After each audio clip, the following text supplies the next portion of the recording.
Here we are inside the 2018 Benimar Mileo 231. If we firstly make our way over to the main control panel just here, we can turn the 12 volts on. So we need to press this button first, followed by the 12 volt button just here. Once we've done this, we can then turn the water pump on. Water pump needs to be on so we can get water out of the taps, flush the toilet and fill the boiler if it's been drained. Next we have the awning light, and buttons beneath mainly give us information. So this first one here will give us an indication of the condition of the leisure battery, and then the next one will let us know the condition of the vehicle battery. To know how much water we have on board, we press this one.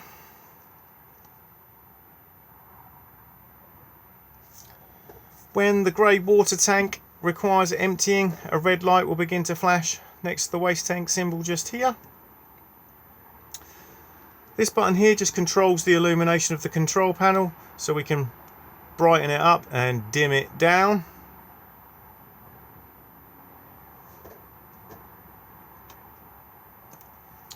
This light just here is letting us know that we have main supply connected to the van, and above it will illuminate when we start the engine to let you know that the alternator is charging both batteries. Beneath that we then have the control panel for the Truma heating and hot water. At the moment it will just be displaying the time and letting us know that we have main supply connected. If we now press the button, we will then go to basically what is known as the home screen. If I just adjust the brightness, we should be able to see it. There we go. Right, so as I rotate this button, these icons will then begin to flash. If we start with the first one just here, if we click on that, that's for your heating. So it's currently off. All we now do is rotate the button and then pick whatever temperature we would like it to be inside the motorhome, right the way up to a rather toasty 30 degrees. So let's say we want it to be 30 degrees in here. Click on it to store it in, and you will now see a little flame has appeared above. That little flame there just represents the heating system, and it's just letting you know that you have set a parameter. Whenever the heating is actually in operation, the flame will flash. It will then continue to flash until the temperature you have asked it has been achieved. The thermostat for the heating system is just here. The heating may not come on at the moment as it is extremely hot outside today, and it is even hotter in here at the moment. Next, if we move along, we then have hot water. So again, if I now click, hot water is off. All we now do is rotate and we can heat hot water in eco mode, which will give us a temperature of about 40 degrees. And if I rotate again, we can heat in hot, which will give us a temperature of about 60 degrees. And then if I rotate it again, we can also perform a boost on the boiler. The boost was mainly designed for if more than one person is going to have a shower in quick succession of each other. If you do perform the boost and the heating is actually running, the heating will turn off because it needs to take that power to perform the boost. But what I will now do is drop it down to eco. After that, we then have power source. So at the moment we are currently using main supply, indicated by the two little lightning strikes just there, and we are using 2 kilowatts. If I rotate, I can lower the power consumption to 1 kilowatt if we're on a low amp site to stop ourselves from tripping. We can run in dual fuel, so we can run on a mixture of gas and mains at 2 kilowatt, or a mixture of gas and mains at 1. This setting here is extremely handy, especially in the winter months. If you want to get up to temperature nice and quickly, it will only use the gas as it is required. If we have no mains at all, we can then just solely run on the gas. After power source, we then have the circulation fan for the heating. So currently the fan is in eco mode. What we can do is turn it up to high. If I now turn off hot water and then also the heating, and now return to the circulation fan, what we can do is put the fan in vent mode, and that has a fan speed of 1 to 10, and that will then just circulate the air around the motorhome.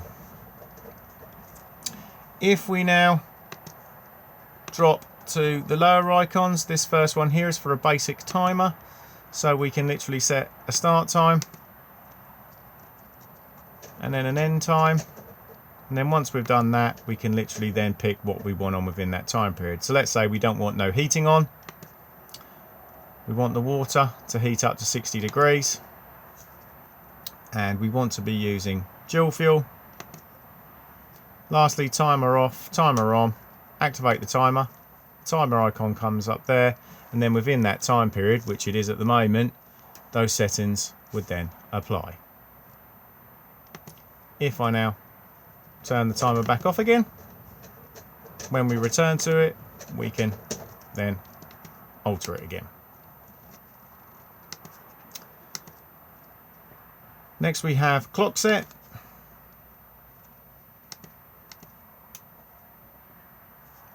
And then after that we have the settings menu. So within that we have offset, which is just for the thermostat. So if you don't think it's quite correct, you can just tweak it by a few degrees. Temperature, just if you prefer it displayed in Celsius or Fahrenheit. Brightness of the screen.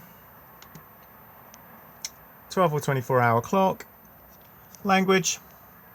Index, which is more for technicians, it just lets them know what software it's running. And then lastly, full factory reset. From time to time, these panels will throw up error codes. They will usually be something basic. So if you're trying to run the system on mains supply and you don't have mains connected, it's going to throw up an error code to let you know. Same with if you're trying to run on gas and you don't have any gas. If an error occurs, a warning triangle will appear where my finger is, and if you click on it, it will then display the error code.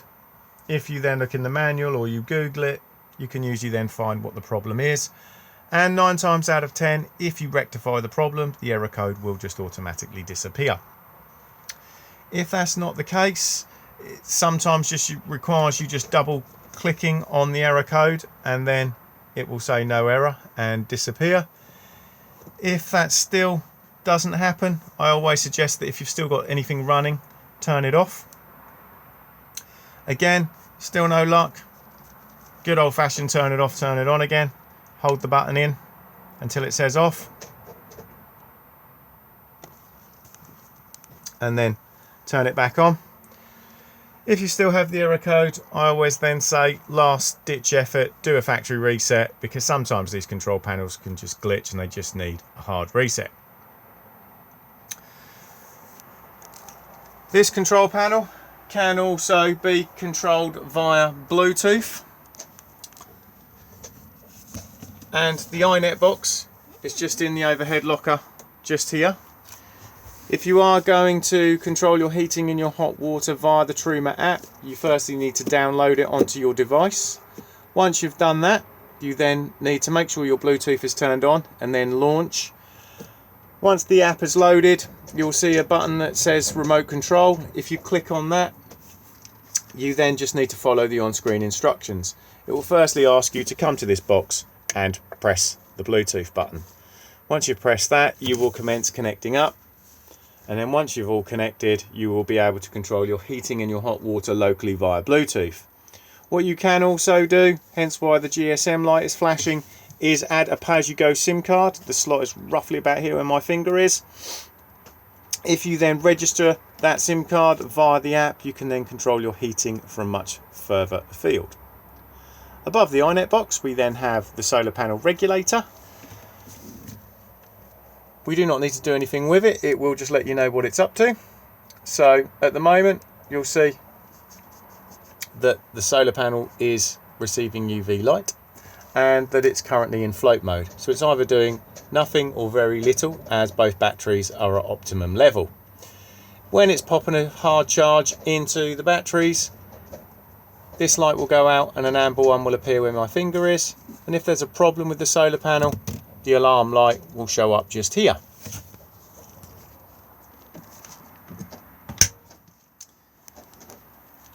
If we now remove the cushions just here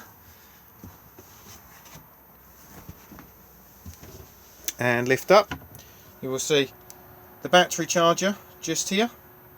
This charges both the leisure and the vehicle battery when you're hooked up to the main supply. The leisure battery in this model of van is located underneath the passenger seat. And if we now open this door just here, we can then see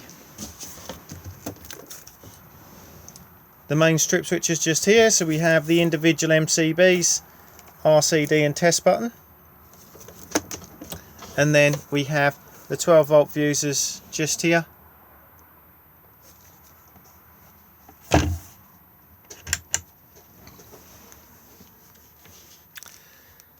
Tucked just back here, there is a switch, and that switch there, when it's on,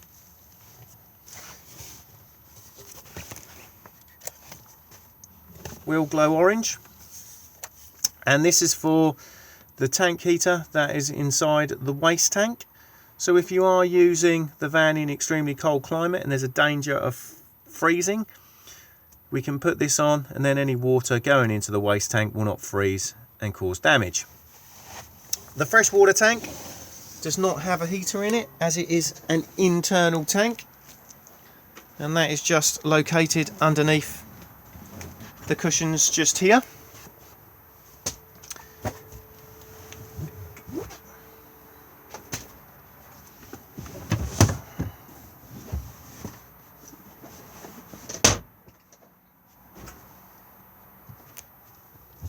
So sitting on the top we have the water pump and then a fresh water tank, and we can gain access to it just here if we want to do additional cleaning to it.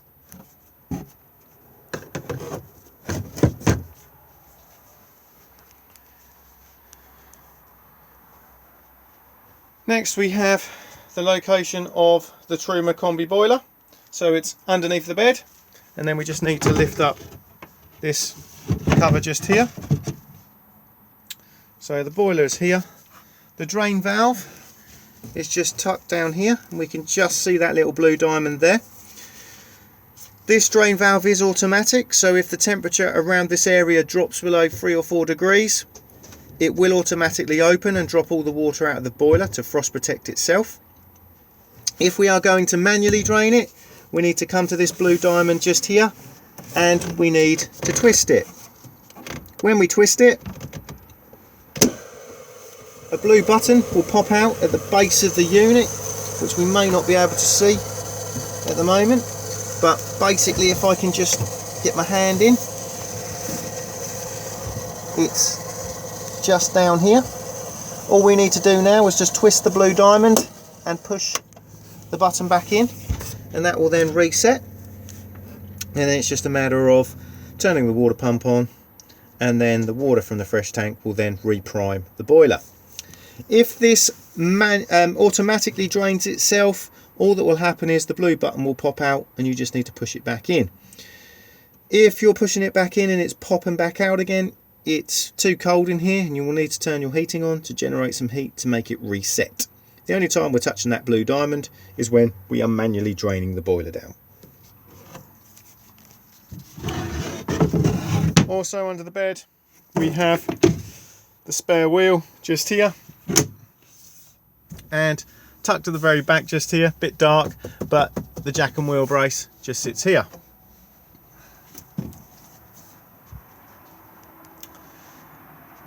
Above the microwave we have the digital amplifier for the television aerial, on and off on the side just here, and then we can control the boost just here. The Avtex television behaves like most TVs do, just on and off on this one here. This model has a DVD player in the side and then USB connectivity on top. Because it is a travel television and we need to retune it whenever we change location, it has a fast retune button, which is just this giant orange button here. Just hold it in and it will then take you straight back to the retune menu, and then just hit OK and it will retune itself back in again.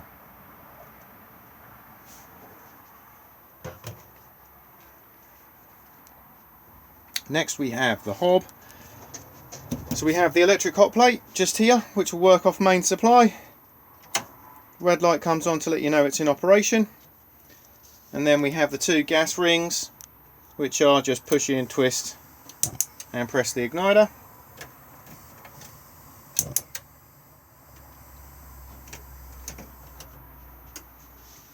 And then we have the oven just here. Push in to the left for the oven. And then if we go back to off, push in and go to the right, that will then fire up the grill.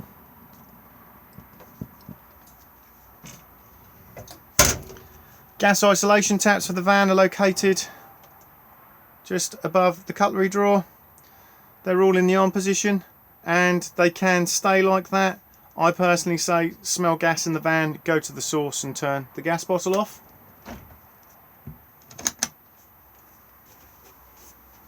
We have the extractor fan, light just here, fan on and off just here.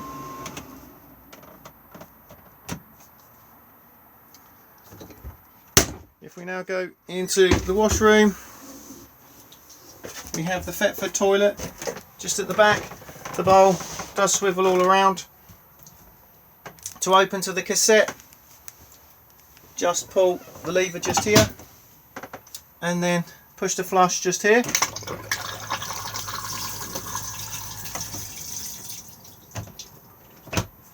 Close back to the cassette. If this hasn't been closed and you try to remove the cassette, it will not come out. The level indicator for the cassette just sits here, so it will rotate round to red when it needs emptying. We then have the shower just here and the two shower screens. Do make sure that they are clipped back as they are at the moment for travel. And we have the basin just here. And then the light switch for in here. I always point this out because it is quite hidden. Let me just come back out. It's just tucked just here.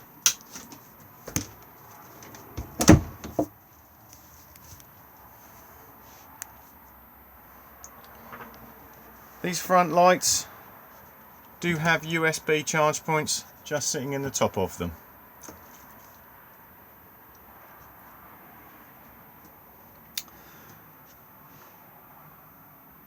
The fridge turns on and off on this button just here, so off and then on. This is an automatic model, so as long as you are on A for auto, it will find the best power source it can for you. So because we're hooked up to main supply at the moment, it's put us onto mains. If I now ran outside and pulled the mains lead out, it would then automatically attempt to fire itself up onto gas, and as soon as we start the engine of the van, it will then automatically go over to 12 volt maintain to keep itself cold whilst on the move. We can take it out of auto if we want to, just by pressing this button here. This is what an error code looks like. Obviously at the moment we haven't got the engine running, so it's just letting us know. And then I can manually select gas. But auto is the easiest one to have it on. Temperature control just here. And then the last button just here turns the unit's anti-condensation jacket on and off. The condensation jacket is on at the moment because it is extremely hot outside. This basically stops the unit from building up condensation on the back of the unit, which would then run down and form a puddle of water beneath it. In the winter months it's not required, so we can turn it off.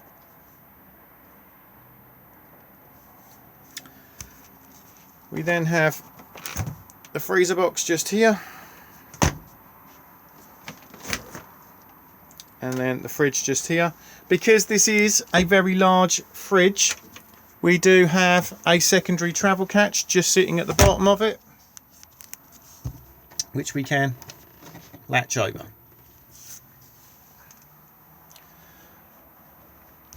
The microwave just sits above it. It is advisable to remove the microwave plate for travel. This is a grill combination as well. So we have power settings, grill and combination. We then have quick start and stop just here, and we can rotate for longer periods of time just here.